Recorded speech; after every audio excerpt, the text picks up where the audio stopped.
Hello લોઇટર, we get us in. તો આજે આપણે ફરી મળ્યા કેટલા વર્ષો પછી. વેલ, આજની ડેટ છે 24/5/2026 અને હું જોતી હતી કે મારી લાસ્ટ ડેટ ક્યારની છે, તો 10/3/2021, એટલે 5 વર્ષો પછી હું ફરી સ્ટાર્ટ કરું છું આ વિડીયોઝ બનાવવાનું. વેલ, ખબર નથી કેટલા ટાઈમ સુધી હજી બનાવીશ, બટ આશા છે કે હું વધારે ટાઈમ સુધી બનાવું. ચાલો, તો જે બધાને યાદ હોય, studio day A1 learn German in Gujarati. તો ફરી શરૂ કરી રહ્યા છે આપણે, અને આજે જોઈએ શું છે. Wortschatz systematisch lernen. Wortschatz એટલે કે વોકેબ્યુલરી, શબ્દકોશ જે આપણે કહીએ, સિસ્ટમેટિsch એટલે કે કરેક્ટ સિસ્ટમથી આપણે ભણીએ. Probieren Sie verschiedene Techniken für das Lernen von Wörtern aus. Lesen Sie die Lerntipps und sprechen Sie darüber im Kurs. So, probieren Sie એટલે કે કોશિશ કરવી કે નયા નયા તરીકા છે ને આપણે ગોતવા. સો probieren Sie verschiedene એટલે કે અલગ અલગ કે ભિન્ન ભિન્ન, અલગ અલગ. હવે હું ગુજરાતી લખતા ભૂલી ગઈ છું, but let's start with Hindi. અમને અલગ અલગ ટેકનિકન આ શ બોલાય જર્મનમાં. ટેકનિકન એટલે કે અલગ અલગ તરીકા તમારે ભણવાનું, તમારે યાદ કરવાના બધા શબ્દો. વ્યોટર્ન એટલે કે શબ્દો. ઓકે, આઉસ, પ્રોબિયન આઉસ. તો જે મેઇન વર્બ છે એ છે આઉસ પ્રોબિયન.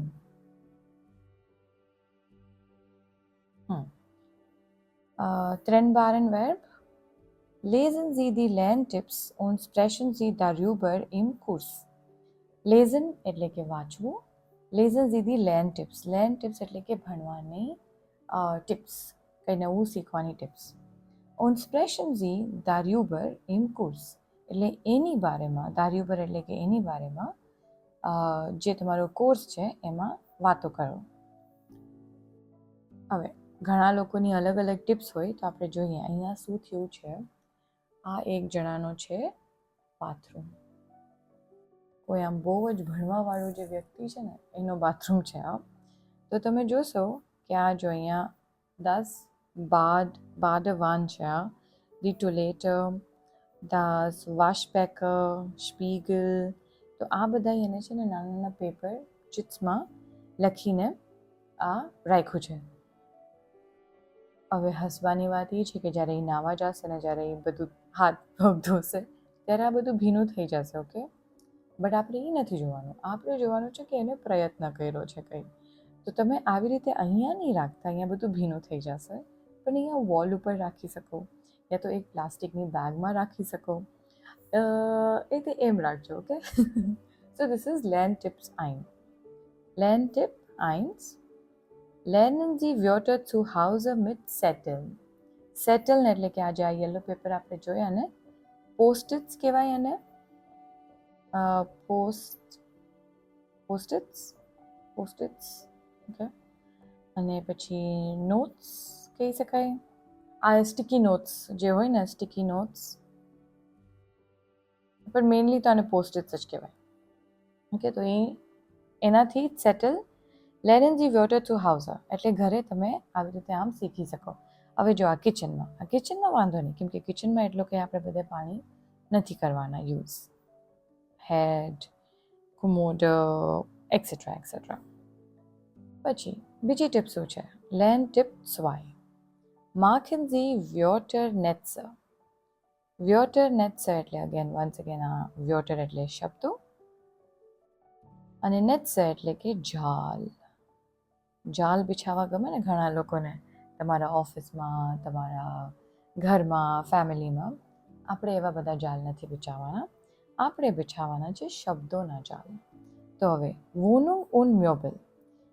તો હવે wohnung und Möbel, wohnung એટલે કે અપાર્ટમેન્ટ, તમારું ઘર, ફ્લેટ, અને Möbel એટલે કે ફર્નિચર. ફર્નિચર આપણા જે સોફા, ખુરશી, ટેબલ ને બધું હોય એ. ઓકે, તો એ તમે એક મોટું હેડિંગ લખ્યું અને પછી તમે આ રીતે આમ નાના લાઇન્સ ડ્રો કરીને કરી શકો. Der Stuhl. ઓકે, પછી der Tisch.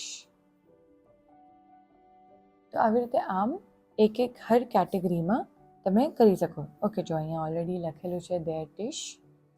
Die Küche એટલે કે કિચન, રસોડું. ઓકે, કિચન, રસોડું. પછી das Wohnzimmer એટલે આપણો હોલ, લિવિંગ હોલ જે આપણે હોય એ. પછી der Fernseher એટલે કે ટીવી. હવે જ્યારે તમે આ શબ્દોના જાળ બિછાવો છો ત્યારે અગર તમે એની સાથે શું કહેવાય આપણે પ્લુરલ બી રાખશો તો that will be a very good idea. તો જેવી રીતે આર્ટિકલ છે das, પછી પ્લુરાલ છે આ વાળું ER. વોટ એક્સેન્ટ થોડું વધારે થઈ જશે, પણ જેને કરવું હોય એ કરી શકે કે કયા વર્ડ ઉપર, કયા લેટર ઉપર તમારે જોર દેવાનો છે એ બી તમે અહીંયા લખી શકો. પછી Beispielsatz. ઓહો, અગર આ તમે કરી લીધું તો મજા આવી જશે તમને લોકોને. Beispiel: Arbeiten Sie mit dem Wörterbuch. આ છે sentence. Oh by the way આ હતી learn tip 3. Machen Sie Wortkarten und sammeln Sie Ihre Karten in einer Lernkartei. Okay, તો લર્ન ટિપ 2 હતી આ વર્ડ્સ ઓલા કહેવાય વર્ડ નેટ્સ બનાવવાનું, અને આને માઇન્ડ મેપ્સ બી કહી શકાય. માઇન્ડ મેપ અગર તમે યુઝ કરો તો તમને કાંઈ બી નવું યાદ કરવામાં બહુ ઇઝી પડશે. પછી આ છે અહીંયા learn tip 3. Machen Sie Wortkarten. આ બે વર્ડ્સ જોડાયેલા છે. Wortkarten એટલે કે આવી રીતે આમ નાના ફ્લેશ કાર્ડ્સ બનાવવું. અગર આવા ફ્લેશ કાર્ડ્સ અને ફ્લેશ કાર્ડ્સ કહેવાય. તો આગળ તમે આ વર્ડ રાખી શકો અને પાછળ તમે એનો મીનિંગ, એના પ્લુરલ, એનો સેન્ટેન્સ એ રીતે એમ. તો આ છે લર્ન ટિપ્સ. હવે આપણે જઈએ નેક્સ્ટ પેજ ઉપર અને અહીંયા આપણે જોશું રીડિંગ.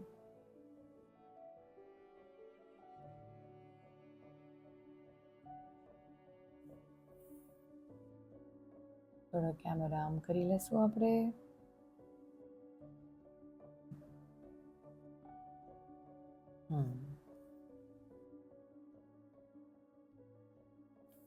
ફરી હું ડેટ લખી નાખું 24/5/2026.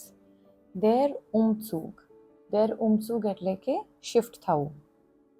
એક ઘરથી બીજા ઘર શિફ્ટ થવું એને કહેવાય Umzug.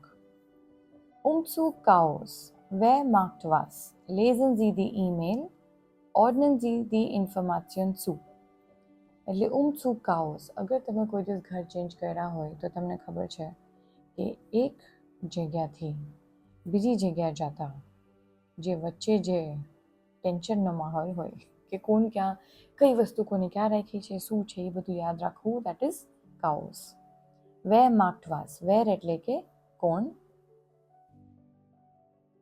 માર્ક્ડ એટલે કે કરવું, અને વાસ એટલે કે શું. ઓકે, કોણ શું કરશે કે કોણ શું કરશે, હું શું બોલું.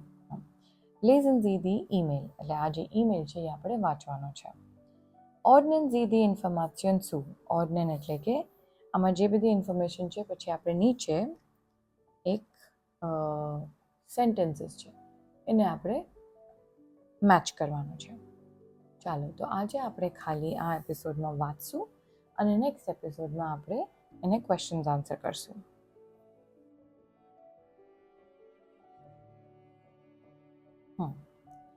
Liebe Sonja, જે અગર જે ય પ્રનાઉન્સ થાય. Liebe Sonja, unser Umzug ist ein Chaos. Meine Bücher sind schon in den Umzugskartons. Bernd packt seine CDs und seine Videos. Nils und Frauke packen ihre Bücher. Und ich mache jetzt Pause, trinke Kaffee und schreibe E-Mails. Ein Glück, der Computer funktioniert noch.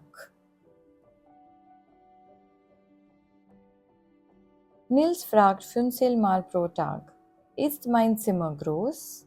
Ja, Nils, dein Zimmer ist groß. Und das Zimmer von Frauke? Ja, ihr Zimmer ist auch groß. 2 Kinder, ein Kinderzimmer, das war hier immer ein Problem. Mein Schreibtisch, die Waschmaschine und der Herd sind schon in der neuen Wohnung in der Schillerstraße 23. Die Postleitzahl ist 50122. Die Wohnung ist 120 Quadratmeter groß. Altbau, sehr zentral in der Südstadt. Im 3. Stock, 5 Zimmer.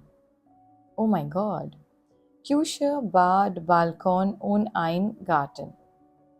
Das Wohnzimmer hat 4 Fenster. Es ist hell und circa 35 Quadratmeter groß. Der Flur ist breit und lang. Wir hatten einfach Glück. Die Wohnung ist ein Traum und nicht teuer. Aber unser Esstisch steht jetzt im Wohnzimmer. Die Küche ist zu klein. Armer Bernard Band. Er arbeitet viel, aber sein Rücken macht Probleme. Der Herd war doch zu schwer. Du siehst, wir brauchen deine Hilfe. Viele Grüße und bis morgen. Deine Kirsten. તો આ letter કોને લખવામાં આવ્યો છે? સોનિયાને. અને કોને લખ્યો છે? એની ફ્રેન્ડ કિર્સ્ટને. ચાલો, આજ માટે એટલું ઇનફ. નેક્સ્ટ એપિસોડમાં આમાંથી આપણે નવા વર્ડ્સ શીખશું, એનો મિનિંગ અને નીચે જે ક્વેશ્ચન્સ છે એને આપણે આન્સર કરશું.